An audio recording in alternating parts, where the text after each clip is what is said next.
अस्सलाम वालेकुम प्यारे बच्चों। आज मैं तुम्हें गज़ल नंबर 4 समझाने की कोशिश करूँगी और उम्मीद करती हूँ कि तुम इस गज़ल को और उसके अशार, उसकी तशरीह को गौर से सुनोगे। गज़ल को समझने से पहले हम गज़ल के शायर हज़रत मोहानी का तारुफ जानने की कोशिश करेंगे, उसके तारुफ से रूह शनास होंगे।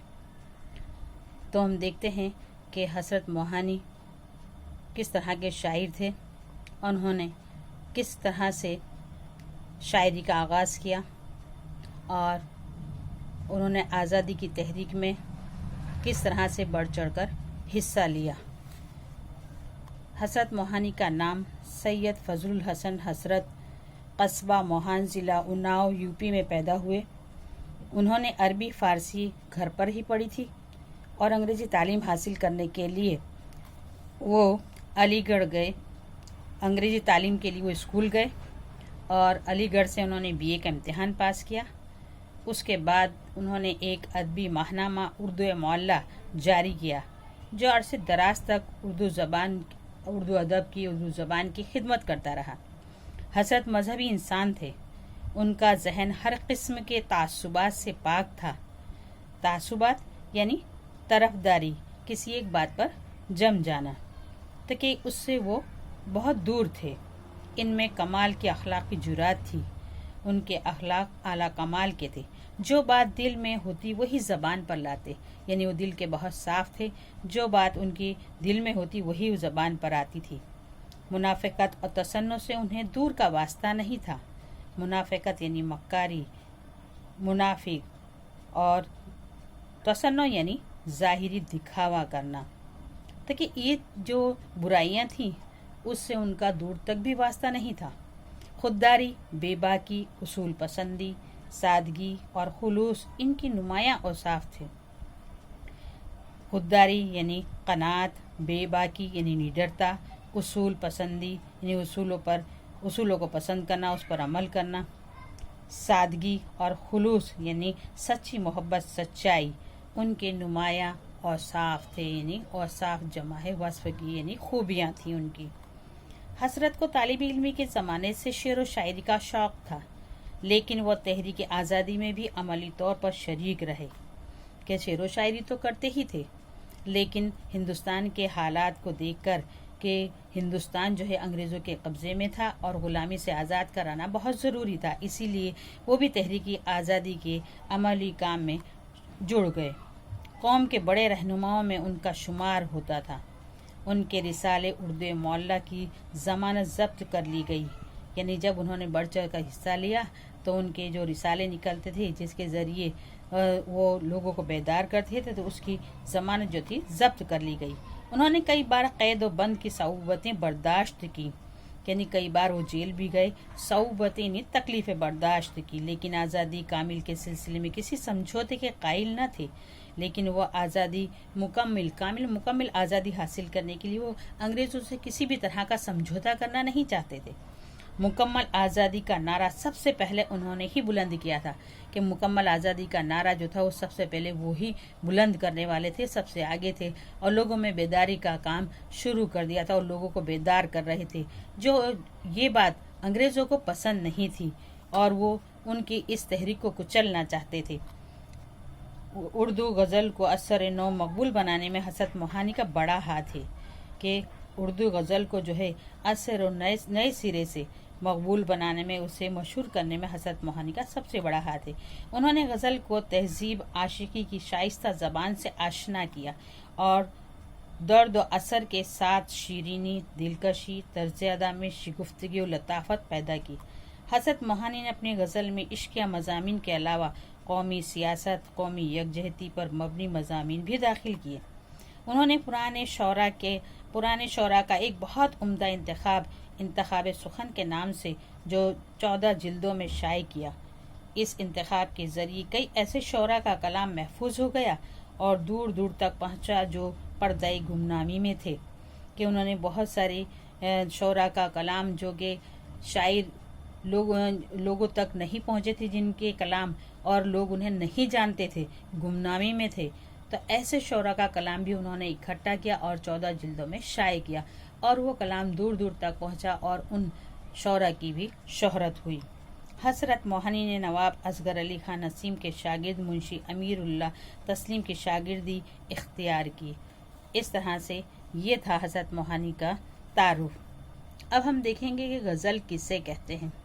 तो गज़ल जिसके शायरी की वो सिन्फ है कि जिसके अंदर इश्किया मज़ामीन बयान किए जाते थे। पहले औरतों से इश्क की बातें की जाती थी, लेकिन वक्त के बदलने के साथ साथ उसके अंदर बदलाव आता गया। नए नए शोरा आए और उसके अंदर इश्किया शायरी की क़ैद से उसे आज़ाद करके नए नए मज़ामीन उसमें लिखे जाने लगे, और गज़ल जो थी उसके अंदर हर तरह के ख़यालात को बयान किया जाने लगा। अब गज़ल में हर तरह के ख़यालात बयान किए जाते हैं। इस तरह से गज़ल जो थी वो अब वसी पैमाने पर अपने अंदर तमाम मज़ामीन को समोने लगी। अब है कि गज़ल के जो अशार हैं वो 5 और 7 अशार की भी गज़ल होती है, और उससे ज़्यादा की भी, कि जिन्हें 6 गज़ला 4 गज़ला कहा जाता है। अब हम देखें कि गज़ल का पहला शेर जो है वो क्या कहलाता है। तो गज़ल का पहला शेर मतला कहलाता है। मतला तुलू पे से यानी निकलना, जैसे सूरज तुलू हुआ यानी सूरज निकला, लेकिन यहाँ पर मतला यानी गज़ल का पहला शेर जहाँ से गज़ल शुरू होती है। तो शेर किसे कहेंगे? सबसे पहली बात यह है कि शेर किसे कहेंगे। तो शेर यानी कि 2 मिसरे मिलकर एक शेर बनता है। जैसे गज़ल का ये पहला शेर है, इसकी ये पहली लाइन यानी पहला मिसरा, दूसरी लाइन यानी दूसरा मिसरा, ये दोनों लाइनें मिलकर एक शेर बना और इसे मतला कहते हैं। उसके बाद का जो दूसरा शेर है वो हुस्ने मतला कहलाता है, और जो आखिर में शायर अपना नाम, शायरी का एक नया नाम जो इसमें लिखता है, तो उस आखिरी शेर को मक्ता कहते हैं। लेकिन ये बात भी ध्यान में रहे कि अगर शायर अपना ये तखल्लुस जो है, नया नाम यानी कि तखल्लुस जो है, अगर बीच में मतला में बीच में कहीं भी अगर बयान करता है तो उसे हम मक्ता नहीं कहेंगे। आखिरी शेर में बयान करेगा तो ही वो मक्ता कहलाता है। अब ये गज़ल की मुख्तसर सी मालूमात थी। अब हम इसकी तशरीह करेंगे। तो पहला शेर है, रोशन जमाले यार से है अंजुमन तमाम, दहका हुआ है आतिशे गुल से चमन तमाम।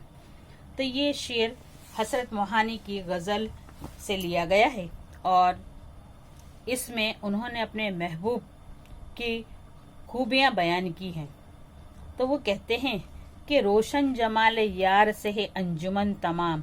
रोशन यानी चमकता हुआ, जमाल यार, यार यानी महबूब, जमाल यानी उसका हुस्न, जमाल यार महबूब का हुस्न, अंजुमन तमाम यानी पूरी अंजुमन के ऊपर जो है मेरे महबूब का हुस्न जो है वो चमक रहा है।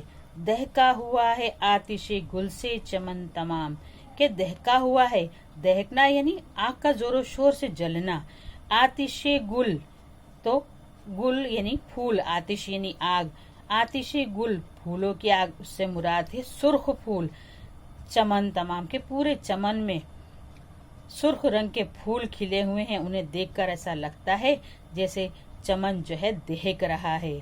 अब हम इसकी तफसील से तशरीह देखेंगे। तो उस शेर में शायर अपने महबूब की खूबसूरती बयान करते हुए कहते हैं कि मेरा महबूब बहुत खूबसूरत है। जिस तरह से सुर्ख रंग के फूलों से बाग की खूबसूरती दोबाला हो जाती है, बिल्कुल उसी तरह से मेरे महबूब की हुस्न की ताबानी से पूरी महफिल जगमगा उठी है। आगे शायर अपने महबूब की तारीफ में और कहते हैं कि जिस तरह से मौसम बहार में गुलाब या दूसरे रंग के सुर्ख फूल बड़ी तादाद में खिले होते हैं, तो उन्हें दूर से देखने पर ऐसा लगता है जैसे चमन में आग दहक रही है, और ये मंजर इंतहाई हसीन होता है। इसी तरह से मेरे महबूब के रुख ज़ेबा यानी खूबसूरत चमकदार चेहरे से पूरी महफिल रोशन है और चमक रही है। दूसरा शेर हैरत गुरूर हुस्न से शौखी से इस्तिराब, दिल ने भी तेरे सीख लिए हैं चलन तमाम। शायर कहता है कि हैरत गुरूर हुस्न से, कि हमें तेरे हुस्न के गुरूर पर, तकब्बुर पर, घमंड पर हैरत हो रही है। शौखी से इस्तिराब से, कि तू जो शौखियाँ दिखाता है उससे हमारे अंदर इस्तिराब पैदा होता है। इस्तिराब यानी बेचैनी। दिल ने भी सीख लिए हैं, कि हमारे दिल ने भी सीख लिए हैं चलन तमाम, कि जो तेरे तौर तरीके हैं, चलन यानी तरीका, तौर तरीका, कि तेरे जो चलन के तौर तरीके हैं, जो भी तेरे गुरूर के, शौखी के जितने भी तौर तरीके हैं, वो हमारे दिल ने भी सीख ली हैं। यानी हमारा दिल भी इन तमाम तरीकों से आशना हो गया है। तो शायर कहता है कि ए महबूब, तू जो अपने हुस्न पर फख्र करता है और अकड़ता है, तो हमें इस पर हैरत होती थी, और जब तू शौखियाँ दिखाता था तो हमारी बेचैनी में इजाफा हो जाता था। तेरी अदाएं देखकर दिल बेकरार हो जाता था। लेकिन क्या, रफ्ता रफ्ता तेरे ये तौर तरीके से हम अच्छी तरह वाकिफ हो गए हैं कि तू ये सारे काम जो है हमें परेशान करने के लिए, हमें सताने के लिए करता है। हमारा दिल अब तेरी इन चालों को अच्छी तरह से समझ चुका है, और हम तेरी एक एक अदा से वाकिफ हो चुके हैं। अब हम तेरे झांसे में आने वाले नहीं हैं।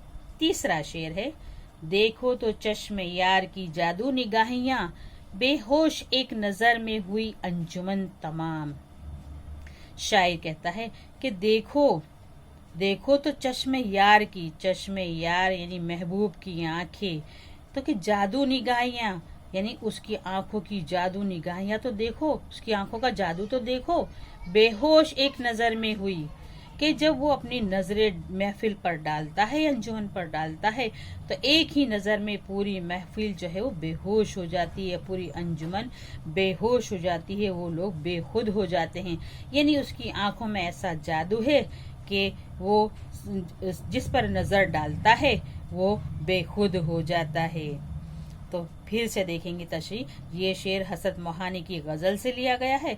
वो इस शेर में अपने महबूब की आंखों की खूबियां बयान करते हुए कहते हैं कि अगर मेरा महबूब एक आंख उठाकर अंजुमन को देख ले तो सारी महफिल जो है अपने होश व हवास खो देती है। ऐसा मालूम होता है कि महबूब की निगाहों में जादू भरा हुआ है, कि उसकी निगाहें महफिल पर पड़ती हैं तो महफिल के लोग जो हैं वो बेहोश हो जाते हैं। अब चौथा शेर, नशो नुमाए सब्ज़ो गुल से बहार में, शादाबियों ने घेर लिया है चमन तमाम। तो नशो नुमाए सब्ज़ो गुल से बहार में, नशो नुमा से मुराद फरोग, परवान चढ़ना। सब्ज़ो गुल, सब्ज़ा यानी घास, गुल यानी फूल, से बहार में यानी बहार के मौसम में, कि बहार का मौसम आया है तो उसके आने से घास, जड़ी बूटियां, फूल सब के सब फरोग पा गए, सब के सब परवान चढ़ने लगे। शादाबियों ने घेर लिया है चमन तमाम, के शादाबियों ने यानी हरियाली ने, सब्जे ने चारों तरफ से जो है चमन को घेर लिया है, कि जब बहार आई तो चारों तरफ हरियाली छा गई। ऐसा लगा जैसे हरा सब्जा सा बिछ गया हो। कि अगर बहार से पहले खिज़ां होती है तो खिज़ां की वजह से दरख्तों के पत्ते सब सूख कर झड़ जाते हैं और दरख्त जो है बरहना हो जाते हैं। लेकिन जब बहार आती है तो ज़मीन पर हरी हरी घास उगाती है, दरख्तों पर पत्ते, फल, फूल सभी कुछ नए निकल आते हैं। तो उसे देखकर शायर कहता है कि चमन को जो है चारों तरफ से शादाबियों ने घेर लिया है। लेकिन किस वजह से? बहार की वजह से। तो अब हम इसकी तशरीह देखेंगे कि इस शेर में शायर बहार के मौसम का जिक्र करते हुए कहते हैं कि मौसम बहार में गुल ही नहीं, सब्जा यानी घास, दूसरी जड़ी बूटियाँ और उन तमाम चीज़ों पर रौनक आ गई है और वो भी पुरबहार हो गए हैं। सभी की नशोनुमा चमन बहार ने की है। चमन में हर शे पर बहार छाई हुई है। पेड़ पौधे, फल फूल, सब्जा सब ही हरे भरे और तरोताज़ा नजर आ रहे हैं। उसे देखकर ऐसा लगता है कि जैसे शादाबियों ने पूरे चमन पर अपना कब्जा जमा लिया हो, यानी पूरा चमन असर नो चारों तरफ जहाँ नजर जाती है हरा ही हरा नजर आता है।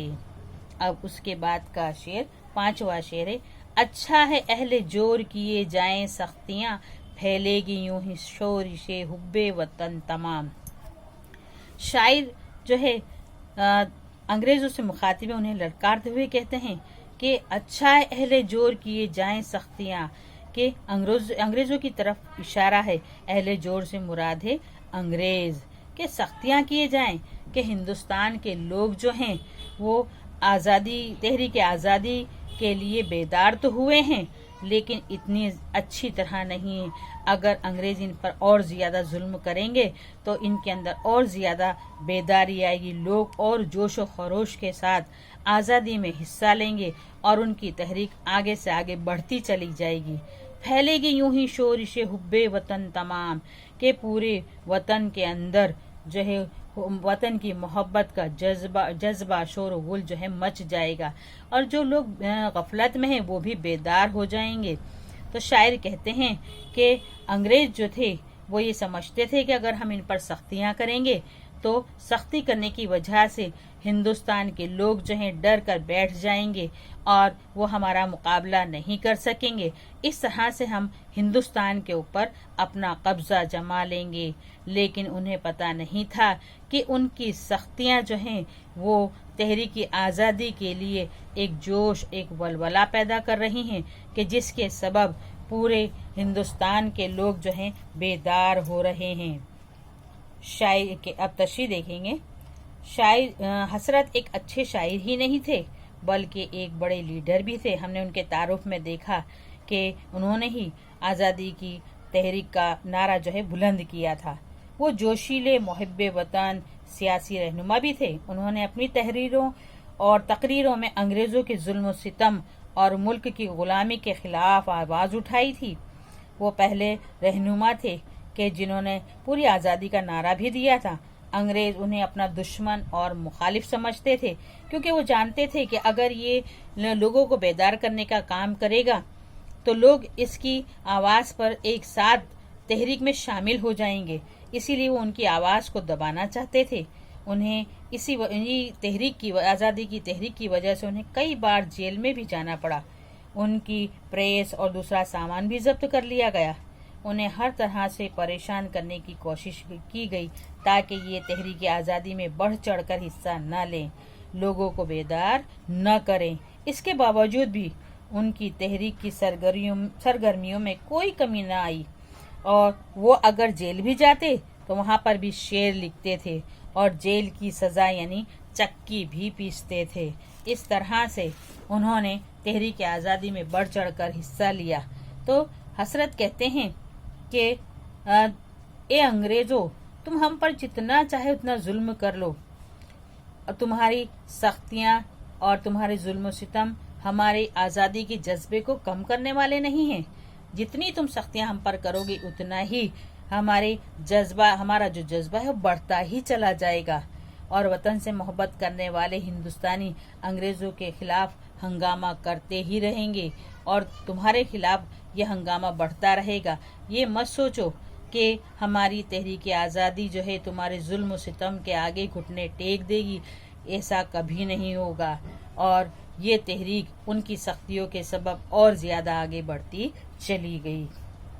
अब छठा शेर है, समझे हैं अहले शिर्क को शायद करीब मर्ग, मगरिब के यूं हैं जमा ये जागो जगन तमाम।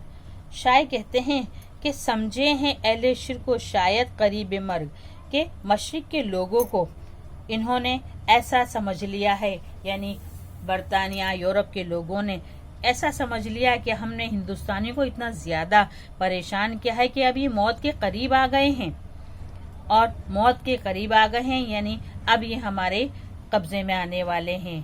कि जिस तरह से किसी जंगल में कोई जानवर अधमरा हो जाता है या मर जाता है तो उसे नोचने के लिए, खाने के लिए परिंदे जमा हो जाते हैं, जानवर जमा होते हैं, तो बिल्कुल ये भी मगरिब के लोग भी इसी तरह से चील कौवों की तरह जो है जाग यानी कौवा, जगन यानी चील, कि ये मगरिब के लोग भी चील कौवों की तरह हिंदुस्तानियों के इर्द गिर्द जमा हो गए हैं कि अब इनमें आज़ादी की तहरीक को आगे बढ़ाने के लिए इनके अंदर दम नहीं है।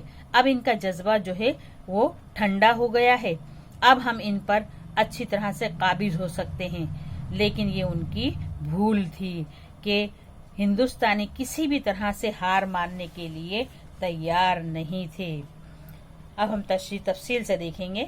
इस शेर में शायर अंग्रेजों के दौरे हुकूमत का जिक्र करते हुए कहते हैं कि एक वक्त था कि जब हिंदुस्तानी ही नहीं बल्कि एशिया के बेशतर ममालिक बरतानिया और दूसरी यूरोपीय ताकतों के गुलाम थे और ये लोग उन ममालिक के बाशिंदों पर जुल्म सितम करते थे। जंगल में जिस तरह से जंगल में कोई जानवर अधमरा हो जाता है, मर जाता है, तो उसे खाने के लिए चील कौवे जमा होते हैं और उसे नोच नोच कर खाने लगते हैं। बिल्कुल इसी तरह से अंग्रेजों ने भी यही समझ लिया था कि हमारे जुल्म सितम से हिंदुस्तान के लोग अब आजिज आ गए हैं और बीमार हो गए हैं, अब ये मरने के करीब हैं। इसलिए बरतानिया और यूरोप की ताकतें चील कौवों की तरह जमा हो गईं कि अब हिंदुस्तान पूरी तरह से हमारे कब्जे में आ जाएगा। अब ये लोग हार मान जाएंगे, ये हमारे जुल्म सितम से परेशान हो गए हैं। लेकिन ऐसा नहीं हुआ। हिंदुस्तान की तहरीक आज़ादी रंग लाई और लोगों ने और ज्यादा बढ़ चढ़ कर हिस्सा लिया और भारत को आज़ाद करा लिया।